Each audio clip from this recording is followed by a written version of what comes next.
나의 입술의 모든 말과 나의 마음의 모든 묵상이 주께 온전히 연락되기를 간절히 바라나이다. 아멘. 자, 오늘 이 설교 시간에는 지난주에 시작한 사순절 설교 시리즈를 제가 이어가려고 합니다. 이 시리즈에서는 여러 성경 인물들이 어떻게 하나님과 40일 동안 다양한 방법으로 동행하면서 또 하나님께서 그 인물들을 가르치시고 또 단련시키셨는지를 묵상하고 또 살펴보는 그런 시간이 될 것 같습니다. 그러기 위해서 오늘 우리가 주로 많이 다루었던 신약의 말씀을 잠시 떠나서 모세가 있던 출애굽기 시대 이야기, 곧 그가 이스라엘 백성과 함께 시내산 기슭에서 보낸 40일에 대해서 한번 이야기해 보려고 합니다. 그리고 그들의 40일을 우리가 간접적으로 경험함을 통해서 우리도 우리 자신이 이 사순절의 40일 여정에서 하나님께서 우리에게 원하는 것이 무엇인지 한번 생각해보고 또 그분의 마음이 어디에 있는지 살펴보는 그런 귀한 시간 함께 가질 수 있기를 바랍니다. 아마 여러분 중에 어떤 형태로든 리더의 역할을 경험해 본 적이 있으실 겁니다. 우리 리더가 한 번도 돼본 적이 없다 하는 분은 쉽지 않을 거예요. 꽤나 많은, 아무리 작은 일이라도 리더가 돼본 적이 있으실 겁니다. 그리고 리더십이라는 것이 얼마나 어려운지 또한 아실 겁니다. 학교에서든 주일학교에서든 선생님이 되어본 적이 있으실 거고, 그런 분들은 제가 무슨 말 하는지 너무나 잘 아실 거예요. 이 아이들을 리드해야 되는데, 가르쳐야 되는데 쉽지가 않아요. 그리고 또 부모가 되어보신 분들은 이 말에 무조건 공감하실 겁니다. 어떻게 이 아이들을 잘 이끌어 주어야 하지? 물론 목회자의 리더십도 쉽지 않다는 사실을 저 매일매일 순간순간마다 느끼고 있습니다. 그런데 여기서 우리가 한 가지 짚고 넘어가야 할 것이 있습니다. 바로 이 힘듦이 비단 리더들에게만 있는 것이 아니라는 사실입니다. I'm so glad that Lois stuck around because 리더가 아닌 따르는 자들에게도 나름의 고충들이 있어요. 예를 들어 여기 계신 모든 분들은 누군가의 자녀셨죠. 물론 부모님 돌아가신 분도 계시지만 지금도 누군가의 자녀로 살아가고 계십니다. 그런데 우리들의 기억을 더듬어 보면 자녀로 살아간다는 것이 마냥 쉬우셨나요?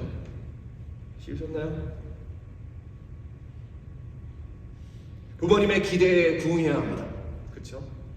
수많은 요구들이 끊임없이 우리에게 오죠.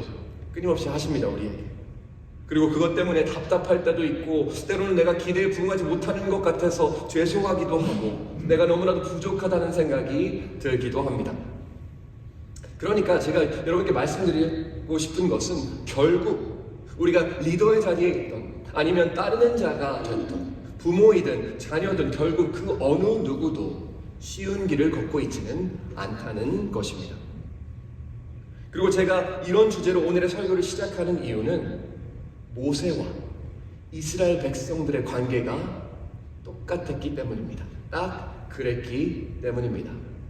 우리가 출애굽기, 민수기, 신명기를 계속해서 읽다 보면 이스라엘 백성이 40년 동안 광야를 지나가는 그 모든 과정이 기록되어 있는데 그 말씀을 들여다보면 들여다볼수록 모세와 이스라엘 백성 각각의 생각과 태도가 너무 달랐어요. 그들이 삶을 바라보는 관점이, 세상을 바라보는 관점이 너무나도 극명하게 달랐다는 것을 우리는 알 수 있습니다. 모세는 이스라엘 백성을 무사히 약속의 땅으로 인도하고 싶었습니다. 한 민족의 무게가 그의 어깨 위에 올려져 있었던 거죠. 그는 타협 없는 강력한 지도자였고, 그는 이스라엘 백성들이 하나님 앞에서 거룩하고 의롭기를 원했습니다. 마치 우리 주변에 있는 비슷하게 이 거룩한 책임감을 가지고 계신 우리 부모님들이나 우리 선생님들, 우리 교회 직분자들, 그리고 목사인 저도 어쩌면 그런 부류에 낄 수도 있을 것 같습니다. 하지만 이스라엘 백성들 입장에서는 모세는 지나치게 엄격한 사람이었습니다. 그가 바라는 기준은 너무나도 높았고요. 일반 백성들의 눈에 그는 굳이 기어코 어려운 길만 골라서 가는 것 같았습니다. 그리고 그 모든 걸 다 차치하더라도 어쩌면 백성들은 그저 좀 쉬고 싶었던 걸 수도 있을 것 같습니다. 끊임없이 돌아다니는 그 유목 생활을 좀 접고 이 간이 숙소밖에 되지 않는 텐트에서 지내는 그런 생활이 아니라 내 나라, 내 땅, 내 집에서 좀 안정적으로 평안하게 살고 싶었던 거예요. 우리가 흔히들 동상이몽이라고 하죠. 같은 목적지, 같은 곳을 바라보고 있는 것 같지만 모세와 백성은 전혀 다른 생각을 하고 전혀 다른 방향을 바라보고 있었던 것입니다. 하지만 결국 한 가지는 똑같은 것, 공통적인 게 있었던 것 같아요. 바로 모세나 백성들 양쪽 다 서로에게 불만을 품고 있었죠. 즉 그들이 현재 처한 상황, 그리고 서로에 대한 극심한 불만족을 느끼고 있었다는 것입니다. 여러분, 출애굽기 32장을 보면 이스라엘 백성이 시내산, 호렙산이라고도 불리는 그 산 아래에 진을 치고 있는 장면이 나옵니다. 시내산의 정확한 위치에 대해서는 아직도 많은 논쟁이 있지만 이스라엘 백성이 애굽을 떠나 이곳에 도착하기까지 한 3개월이 걸린 것은 맞는 것 같습니다. 그들은 홍해를 건너야 했고 오늘날 이집트의 시나이 반도에 위치한 것으로 알려지는 에담과 또 신광야를 지나야 했습니다. 여러분들도 아시다시피 시내산은 아주 구약에서 중요한 장소입니다. 왜냐하면 모세가 그곳에서 하나님의 율법과 계명을 받았고 그곳에서 하나님의 임재가 머물렀던 곳이기 때문입니다. 하지만요, 우리가 이제 왔다 갔다 하면서 서로의 입장을 생각해 보는 겁니다. 이스라엘 백성의 입장에서 살펴보면 시내산은 어쩌면 그들의 불만족과 좌절감이 최고조에 달한 장소이기도 했습니다. 여러분, 이스라엘 백성들은 이곳에 도착하기 전까지 수많은 고난을 견뎌야 했습니다. 애국 군대의 추격을 받으며 가까스로 대량 학살을 모면했습니다. 광야에서는 배고픔과 목마름, 낮에는 타들어가는 그 태양 아래 노출되어 있었고요. 밤에는 강추위를 견뎌내야만 했습니다. 그리고 그 모든 어려움을 여지껏 버텨왔지만 이제는 더 이상 참을 수 없는 단계까지 왔던 거죠. 생각해 보십시오. 어렵게 시내산에 도착하자마자 민족의 지도자라는 모세는 그 백성들을 남겨두고요, 하나님을 만나러 산으로 올라가 버렸습니다. 신명기 9장에 따르면 모세는 40일 동안 그 산 위에 머물렀다고 나옵니다. 그리고 기약 없이 그저 그를 기다려야만 했던 백성들에게, 제가 아까 어린 설교도 했는데 40이라는 시간이 결코 짧지 않았을 겁니다.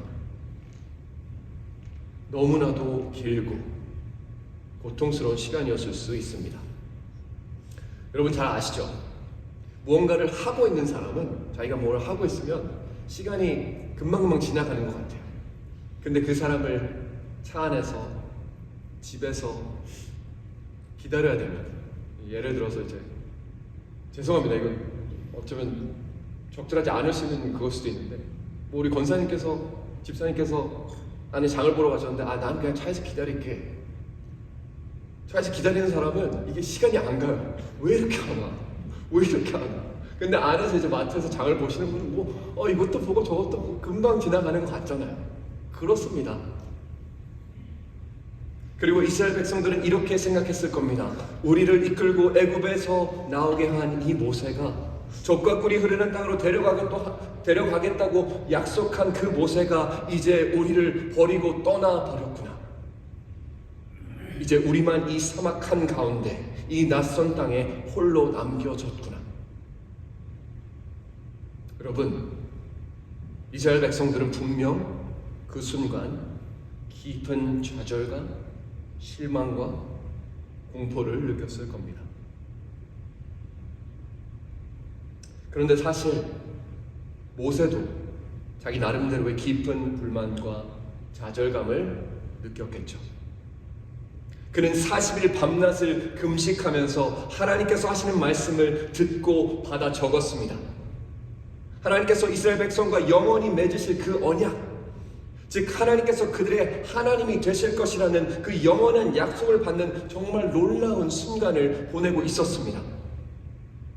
하지만 하나님과 모세가 이 신성한 사명을 완수하려는 그 순간에, 그 두 개의 돌판에 계명을 새겨 넣는 그 순간에 하나님께서 모세에게 말씀을 하시죠. 모세야, 일이 생겼다. 천지가 개벽할 소식을 전하십니다. 바로 산 아래에 있는 이스라엘 백성들이 자기들끼리 황금 송아지의 상을 만들어 놓고 이것을 숭배하면서 그 앞에서 춤추고 노래하면서 이렇게 외친다는 거예요. 이 송아지가 우리를 이집트에서 인도해낸 우리의 하나님이다. 이 송아지가 우리의 하나님이시다. 여러분, 모세 입장이 되어보십시오. 이 소식을 들었을 모세가 어떤 감정을 느꼈을까요? 하나님 앞에서 자기의 민족이 저지르고 있는 이 참담한 일들에 대해서 얼마나 송구스럽고 얼마나 창피하고 그 백성들이 얼마나 원망스러웠겠습니까?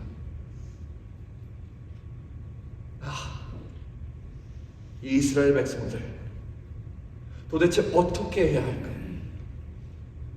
내가 이 백성들을 데리고 뭘 할 수 있을까? 깊이 고민했을 겁니다. 여러분, 모세 입장에서는요, 이들은 홍해가 갈라지는 것을 그들의 두 눈으로 직접 경험한 사람들입니다. 하늘에서 내린 만나를 먹었고 광야에서 바위를 쳐서 쏟아난 그 샘물을 마셨던 사람들, 구름 기둥과 불 기둥의 인도하심을 직접 경험한 이들이었습니다. 그런데도 불구하고 하나님을 이렇게도 쉽게 잊어버리다니. 모세는 좌절했고 백성들을 향한 불만은 극도에 다다랐을 것입니다. 하지만 성도 여러분, 저는 오늘 이 설교를 통해서 이스라엘 백성들의 죄를 지적하려는 것도 아니고요, 또는 우리들이 그들처럼 행동하지 말아야 한다는 그 교훈을 여러분께 나누려고 하는 것도 아닙니다. 하지만 오히려 우리가 모세와 이스라엘 백성이 느꼈을 그 불만과 좌절을 살펴보고 공감하는 것이 중요하다고 생각하는 이유는, 그들이 무엇 때문에 좌절했고 무엇 때문에 불만을 품었는지를 우리가 알게 됐을 때 동시에 우리는 그들이 가장 간절히 원했던 것이 무엇인지도 알 수 있기 때문입니다. 여러분,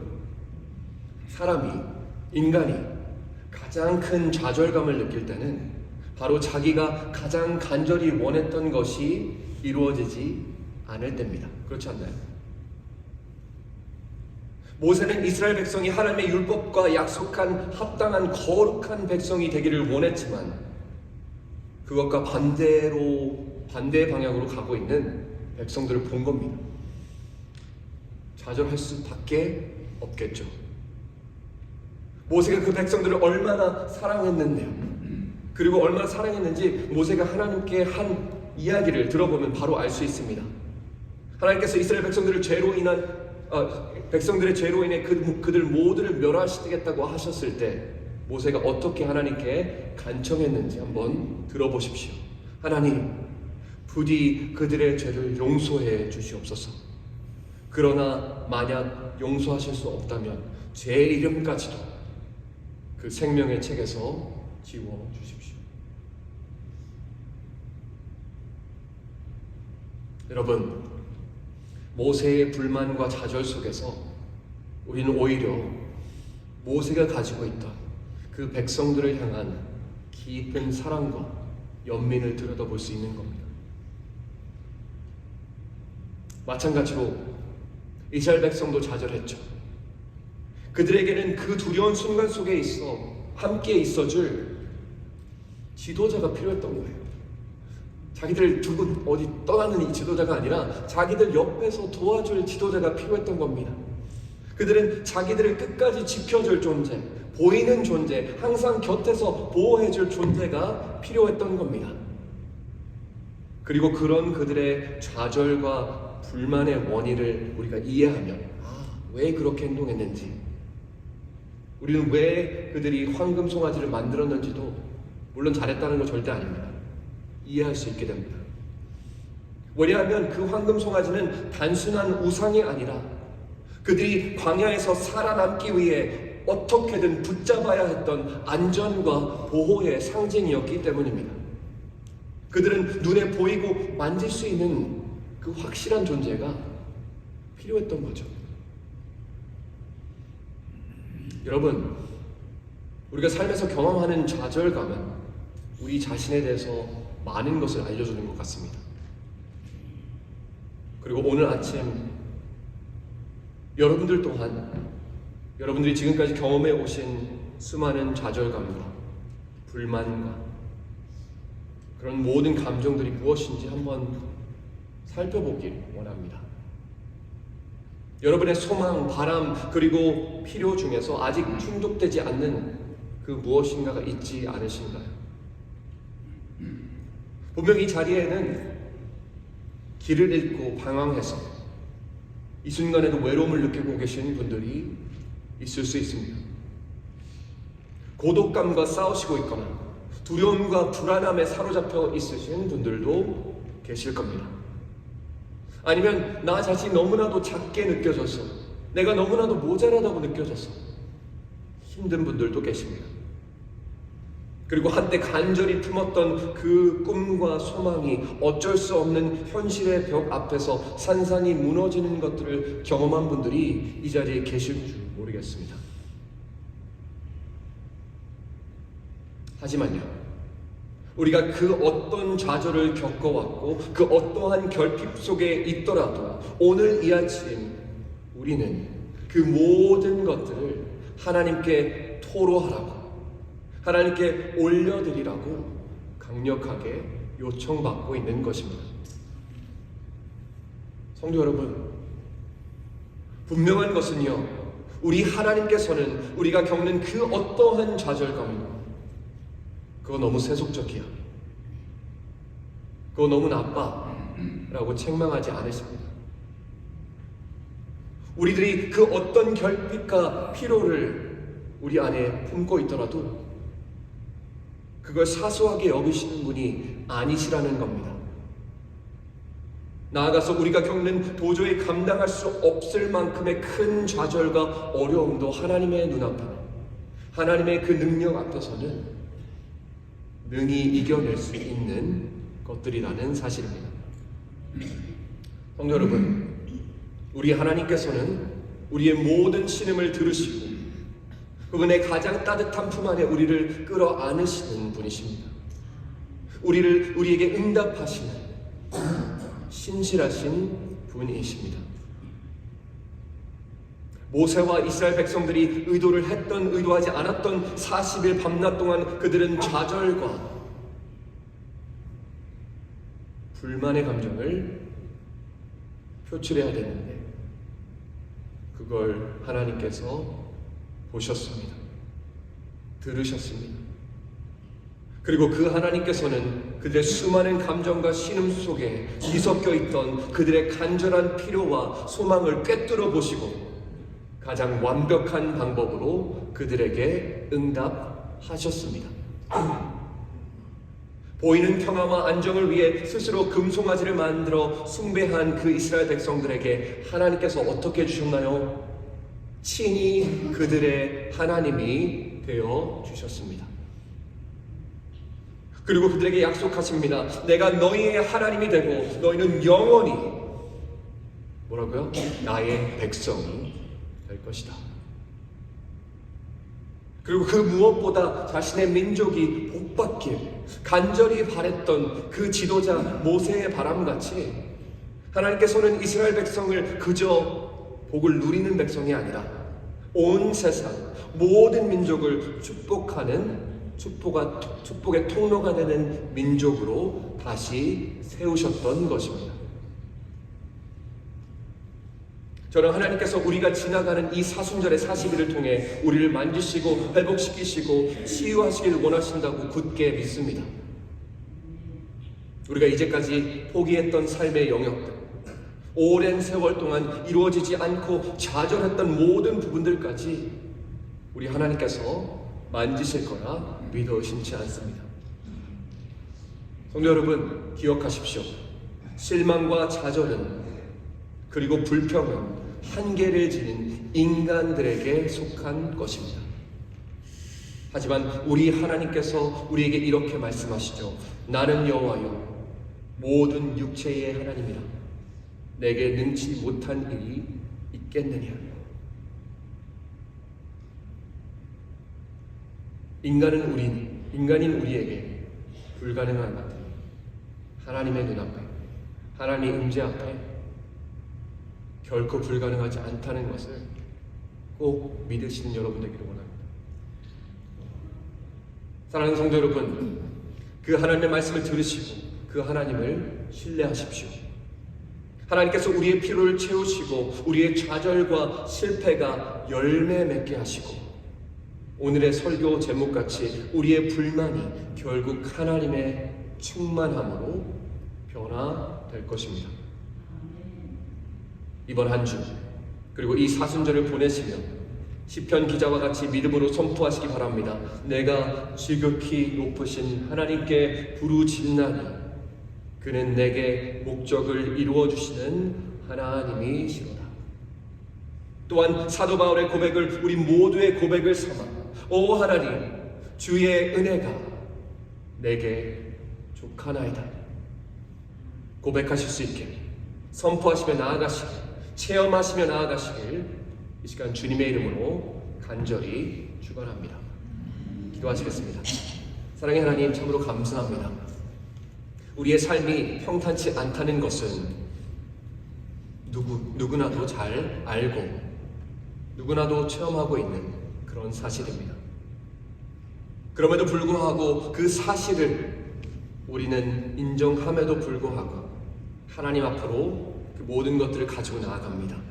왜냐하면 성경이 말씀하시는 하나님, 우리가 체험하는 그 하나님은 그 모든 것들을 극복하시며 변화시키시는 분이시기 때문입니다. 이 시간 실패와 좌절 때문에 마음 아파하시고 힘들어하시는 우리 성도님들, 우리 한 사람 한 사람 기억하셔서 우리의 신음소리를 들으시고 우리의 간구를 들으셔서 우리가 다시 한번 하나님의 은혜로 족하다는 고백을 우리의 입으로 선포하며 나아갈 수 있는 하나님의 자녀들 될 수 있도록 도와주시옵소서. 이 사순절의 40일을 귀하게 쓰셔서 그 모든 것들이 일어나는 기적의 기간이 될 수 있도록 주님 붙잡아 주시옵소서. 감사를 드리며 예수님의 이름으로 기도드립니다. 아멘.